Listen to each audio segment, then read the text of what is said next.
Yo, what's up, y'all? Snoop here. Welcome to my YouTube channel, per usual. So, not sure how much y'all been watching or listening, but celebrated a birthday a little bit over a month ago. I guess it's been about 6 weeks almost now, 5 to 6 weeks ago.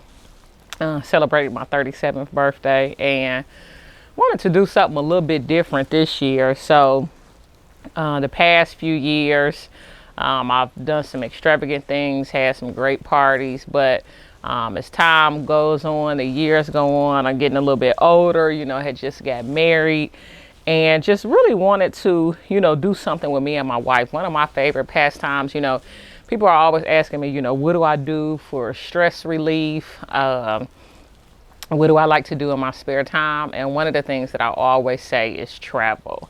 And so, as we know, a lot of travel had been put on hold due to the pandemic and a lot of the COVID-19 restrictions that the airports in various countries, had. So, as things started to become lifted, I began to want to go to some other countries, outside of some of these Caribbean islands, I think those were probably some of the only places we were really able to go to during the pandemic, were these Caribbean islands. So, man, I got tired of going to, I'm Jamaica out, I'm Mexico out, you know what I'm saying, the Bahamas out. I had got in touch with my travel agent and had her planned 13-day trip for me and my wife to take in Europe. I've only really gone to Paris. I've gone to Paris, France. I've gone to Barcelona, Spain.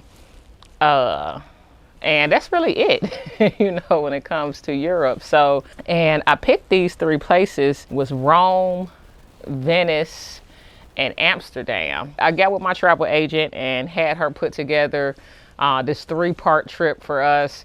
And generally I only use travel agents if I'm going to be skipping around. I've traveled so much, I'm pretty good with, finding reasonable flights and hotel accommodations.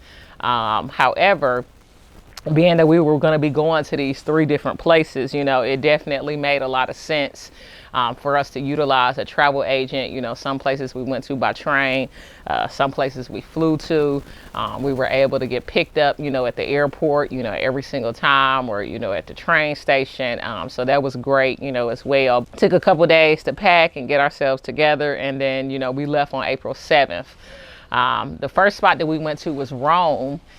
And that was about a 9-hour flight, from Atlanta to Rome, Italy. Didn't have any layovers. Normally, if I'm traveling for longer than, 9 hours, that's when I really want a layover, when I'm traveling that long. So anyway, once we got there, I think it was still kind of like midday. I think it was maybe about 1 or 2 o'clock, when we landed in Rome. And so we had accommodations there that picked us up at the airport.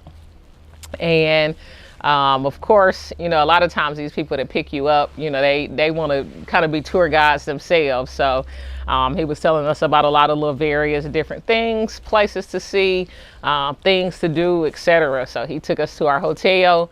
We got checked in. One of the things that you find in Rome is that a lot of the hotels have indoor pools, which always excites me for whatever reason, because you don't see that as much here in the States anymore. So that was pretty dope. The spa and the indoor pool was super dope. And so we were able to check that out our very first day there. And then we just kind of struck off walking, and we went and just walked around and walked to some of the various, restaurants that were right there in the area, and began to plan out, our trip and how we wanted to spend our 4 days in Rome. After that, and actually it was a little bit later when we got there. I think it was actually maybe about 4 or 5 o'clock. So by the time we got done eating and had a few drinks, we were actually a little bit tired. And so we went on back to our room and chilled out for the remainder of the night. The next day, we went ahead and we purchased tickets. So one thing, like when I go somewhere that I'm not familiar with, and I know that I want to see, and there's a lot of places to see. I like to do the hop on, hop off buses.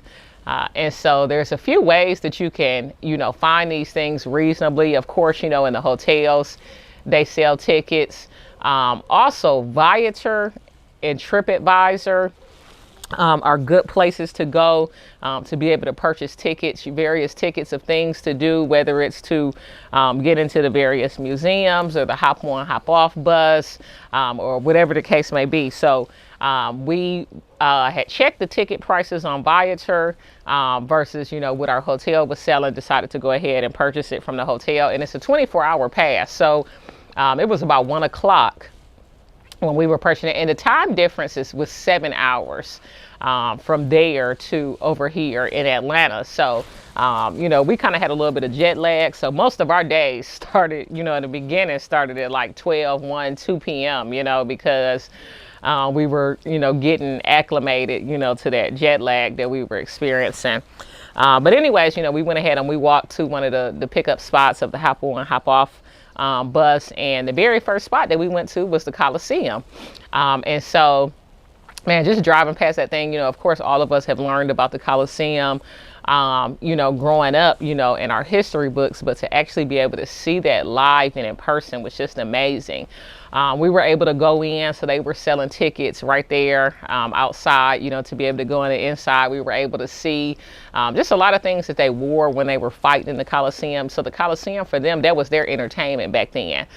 They would pretty much go there and see each other fight, see some of the gladiators fight animals. So it was just crazy to see. A question that I'm always asked when it comes to any business I've opened, not just my salon suites, but my restaurants or any other brick and mortar, is how much does it cost to do this?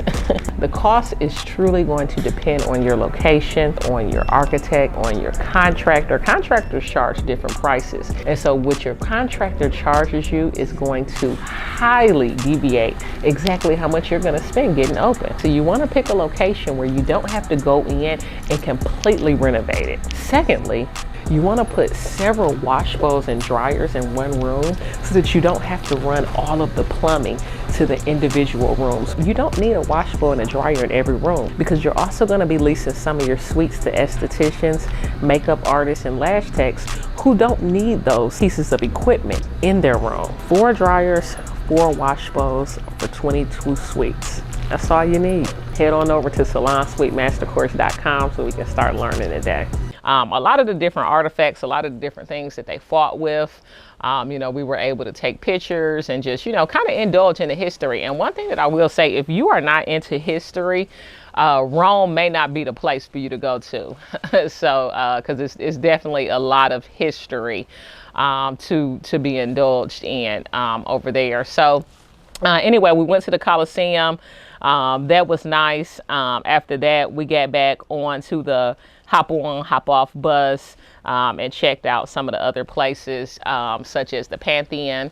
Where else did we go that day? I think those were probably the 2 main spots that we went to, because the Coliseum, there was about a 3-hour adventure there in itself. After that, we went to go eat. And so some of the favorite things that, we ate there in Rome was the cacio e pepe. What else did we eat there that we really, really enjoyed? My wife, she's a little bit more adventurous when it comes to various foods than I am.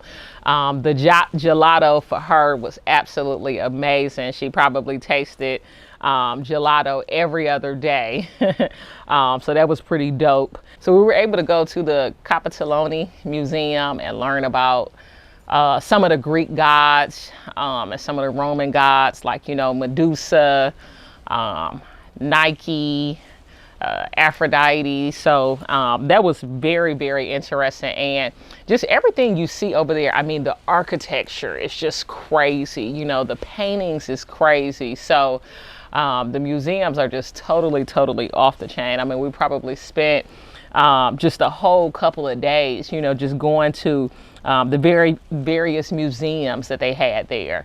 Another day we went to the Trevi Fountain, and we actually drank water from the fountain. But the Trevi Fountain, that was just one of those things when we walked up to it, it was just like, wow, And so many different wow factors. I mean, I remember saying wow so many times, while I was over there. Another spot that we went to was the Vatican in the Sistine Chapel. And so the Sistine Chapel is just one of the holiest chapels in the world. I mean, there were people had to take your hat off, and we were literally in a chapel with over 1,000 people that were praying at one time. So that was extremely, powerful and touching, and spiritual, for us. We prayed for each other, prayed for, various family members. And so that was super dope just to see, a lot of history of the Roman Catholic Church. And of course, just different paintings of, Jesus and Mary and the disciples. And so that was nice. And, it was just like really, really nice to be away and to learn about other history. I can't lie. It made me want to go visit Africa, because it's like I'm over here learning about some history that ain't truly, my own history, what I'm saying, of how we got here. However, I just think it's so important to learn about how this world got to be the way that it is, and of course the Roman culture is so significant, and a lot of the things that we do, especially for people that were Catholic. I went to Catholic school, growing up. We have to go to mass on Fridays, and so just to learn about the different things, in the Catholic Church. We saw nuns frequently over there.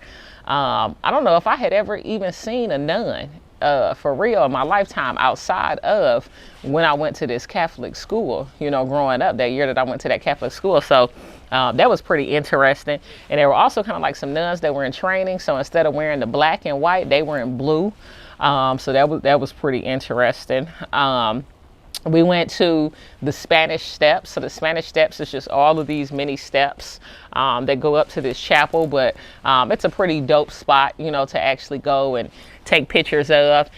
And so my wife, she is really into various movies and different things of that nature. So one night she had me watching The Talented Mr. Ripley with Matt Damon, which is also filmed in Rome. So it was pretty dope to see all of these places that, we had just been to or that we were going to learn about actually in this movie. But if you guys have not been to Rome, it's definitely a place to go to. Seriously, the food, I would definitely say out of all of the places that we went to, however, the food in Rome was least favored by me. I probably ate cacio e pepe a couple times. I got some pizza over there. It was not that great. And then we found a little bar. So we love little hole in the wall bars. So we found this little bar that was literally right next door to our hotel. And every night we ended the night at this Irish pub bar. And they've got all over their wall where people have left, dollars or euros and have signed them. So if you ever go to that Irish pub bar, you will definitely see where we've left our mark there, as well. But super great trip, just so many memories that we were able to make, by going to Rome. Just, a super dope place. But once again, it's a place that you want to go to if you're really, really into history. It's super romantic. It's definitely somewhere to go, with your significant other, and just indulge, in a lot of this Italian culture. We didn't get to do a lot of shopping, but there's some super great shopping in Rome as well. Some of the largest Zara stores, are there in Rome. So that was pretty dope. But yeah, I hope this has inspired you guys to book your next trip to Italy. Part 2 of this video will actually be talking about Venice. So after we left Rome, we went to Venice, and one of the dopest things about Venice, and I'll save the rest of it for the next video, is that Venice is a city that actually sits on water. The entire city sits on water. So there is not one car in Venice at all. So that was super, super interesting. Throughout our whole time in Italy, we ended up walking over 25 miles. So yeah, I ain't need to do too much working out over there. But till next time, till part 2, I'll see you guys soon.